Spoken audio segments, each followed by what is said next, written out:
예, 세 번째, 네 번째, 다섯 번째 주제는 민주당으로 가보겠습니다. 이재명 대표가 우리나라가 경제가 얼마나 어려운지 북한보다 적자가 많다라고 얘기를 했고요. 자, 요즘 몰빵, 비례정당도 더불어민주연합을 찍어달라라고 얘기하면서 이재명 대표가 배신론을 얘기하고 있습니다. 그리고 강북을에 공천된 한민수 민주당 대변인, 후유증이 만만치가 않습니다. 이 세 가지 주제를 다뤄볼 텐데 먼저 이재명 대표, 오늘 유세 현장으로 먼저 가보겠습니다. 제가 진교훈 강서구청장 선거 때 세 표는 제가 얻을 수 있겠다 생각해가지고 춤을 열심히 췄거든요. 그거 주고 나서 온갖 살해 협박을 다 받아서 앞으로 춤을 안 추려 했는데 오늘은 포천 시민 여러분 만나서 간단하게 출게요.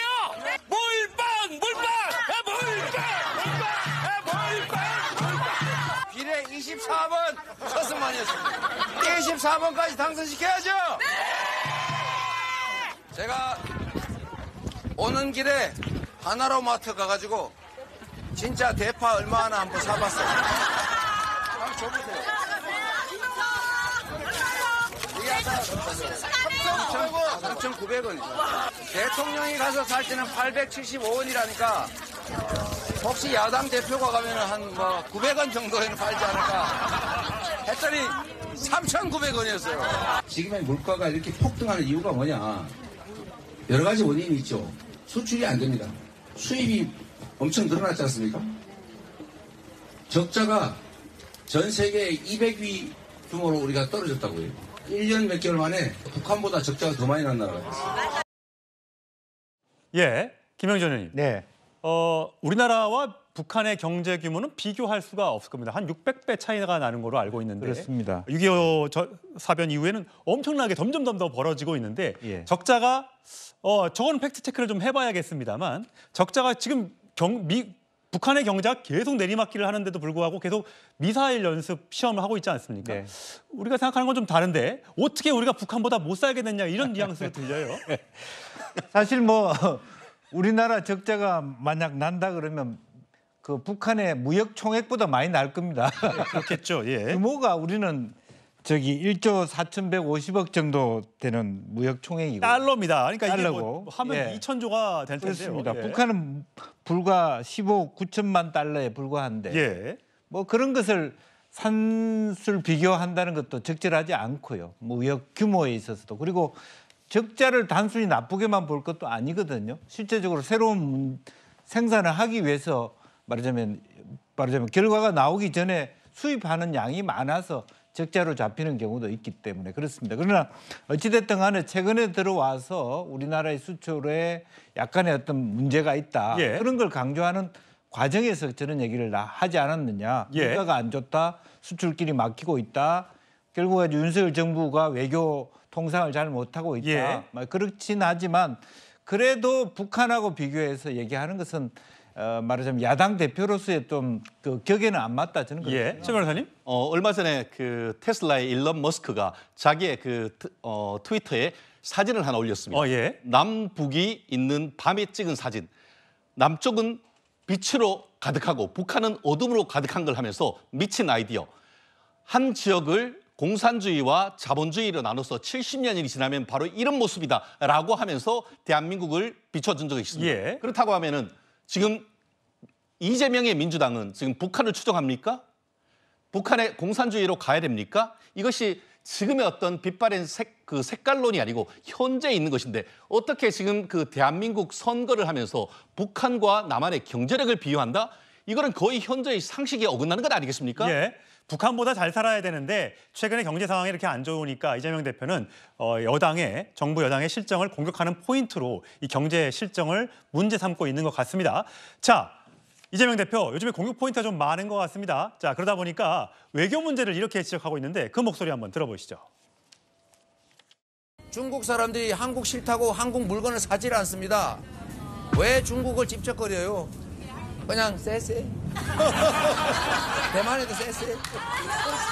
이러면 되지. 뭐 자꾸 여기저기 집적거리고 무슨 양안 문제 우리가 왜 개입합니까? 대만 해비 뭘 어떻게 되든 중국과 대만 국내 문제가 어떻게 되는지 우리가 뭔 상관 있어요? 그냥 우리 잘 살면 되는 거 아닙니까?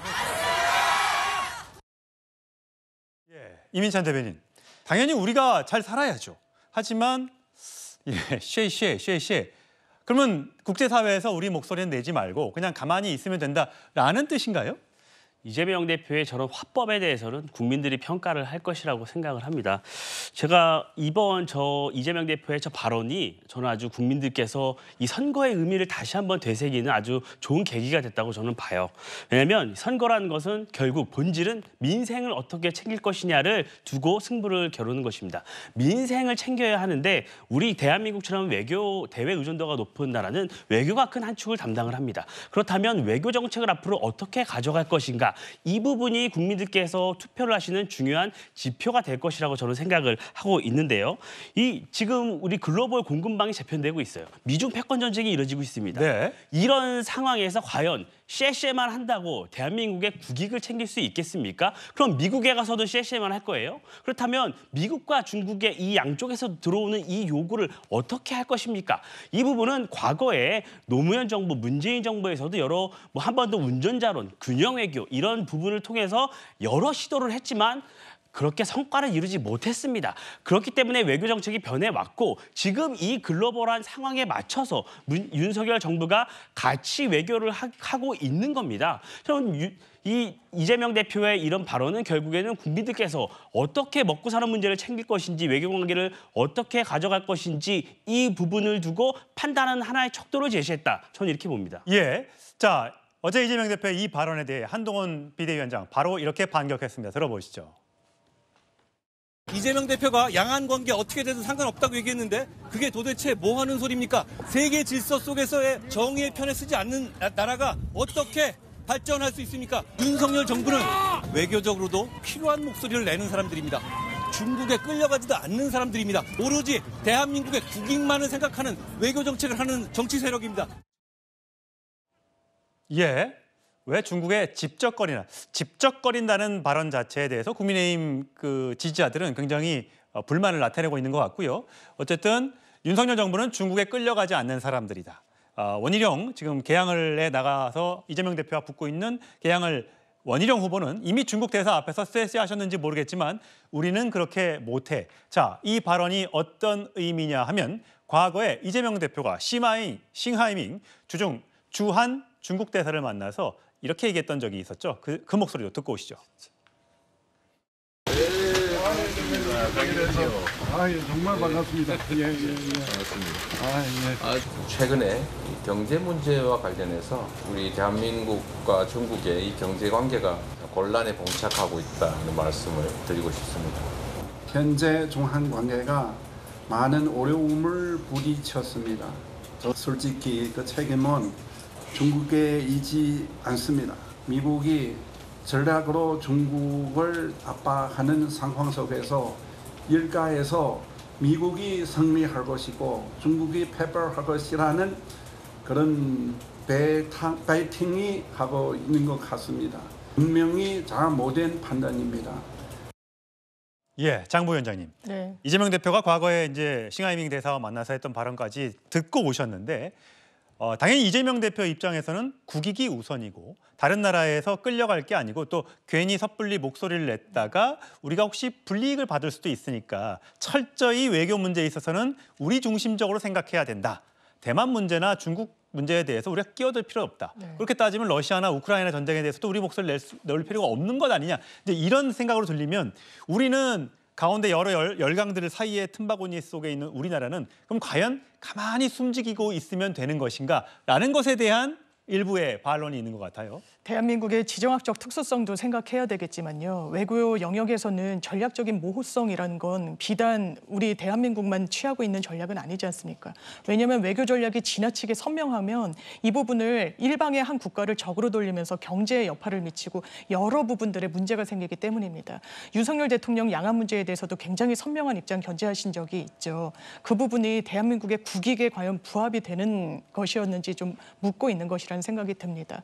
중국은 부인할 수 없지만 최대 교역국 중에 한 곳입니다. 경제에 상당히 많이 밀접하게 연결돼 있습니다.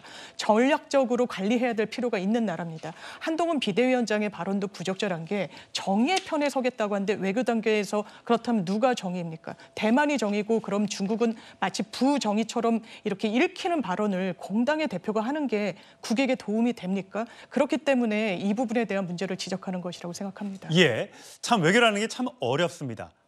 한쪽이 100을 다 가질 수 없기 때문에 어떻게 정책을 펼쳐야 되는지 굉장히 중요한 대목입니다. 자, 이재명 대표, 이 중국 관련된 발언 말고도 어제 중원을 찾아서 이번 총선을 신한일전이라고 표현을 했습니다. 그 목소리도 들어보시죠. 2등 방문 이토 히로부미가 인재입니까? 이토 히로부미를 인재 양성의 대표적인 케이스 인재라고 표현하는 사람이 국회의원을 해서야 되겠습니까? 국민의힘이 이곳 서산태안에 공천한 분이 참 놀랍습니다. 이번 선거는 신한일전을 짓고 있습니다. 경제 폭망, 평화 위기, 민주주의 파괴에 대해서 심판하는 것이기도 하지만 완벽한 신한일전이다. 신한일전. 그렇다면 민주당은 한국이고 국민의힘은 일본이라는 뜻일까요? 한동훈 비대위원장의 반박 들어보시죠.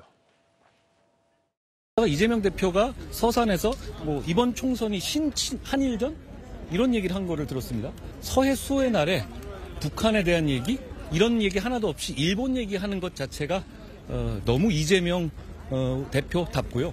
그리고 법화로 일제 샴푸만 쓰는 사람이 무슨 한일전 얘기를 하는지 본인 스스로 가슴에 손을 얹고 반성하라는 말씀드립니다. 예, 김영준 의원님. 네. 이 한마디가 나오면 한마디 반박이 있고 하는데 뭔가 이 정책 대결이나 이런 것보다는 이 감정적인 표현이 많이 있는 것 같습니다. 또 신한일전, 그러니까 후쿠시마 오염수 방류 있을 때도 민주당에서는 그런 부분을 많이 문제 삼았었는데 또 신한일전이라는 얘기가 나왔습니다. 물론 서산 태안 지역에 출마한 국민의힘 후보의 일부 부적절한 발언을 빗댄 얘기로 들리지만요. 네, 신한일전이라는 것을 전체 우리 선거 판세에 적용하려는 의도는 저는 없다고 봅니다. 그 지역에 이제 조한기 후보를 지원 유세 갔던 지역이 서산 태안이고 상대 후보가 이토 히로부미 이야기를 하다 보니까 그 지역에 있는 선거전 사실 저기 거의 초박빙이고 예. 솔직히 조한기 후보가 지난번 2번 선거에서 계속 졌거든요. 예. 그런 부분에 대해서 좀 이번에는 그런 어떤 말하자면 전환점을 만들기 위해서 저런 얘기를 한 거 아닌가 그렇게 생각이 들고요. 또 실제적으로 보면 마땅히 이제 서해 수요의 날에 우리 이재명 대표가 갔어야 되죠. 이제 그럼에도 불구하고 어쨌든 지역 일정이 있어서 가지 못한 것은 또 다른 문제라고 그렇게 생각이 듭니다. 예. 자, 여러 가지 지금 총선을 놓고 갈등과 갈등이 맞부딪히고 있고 말과 말이 싸움을 하고 있습니다.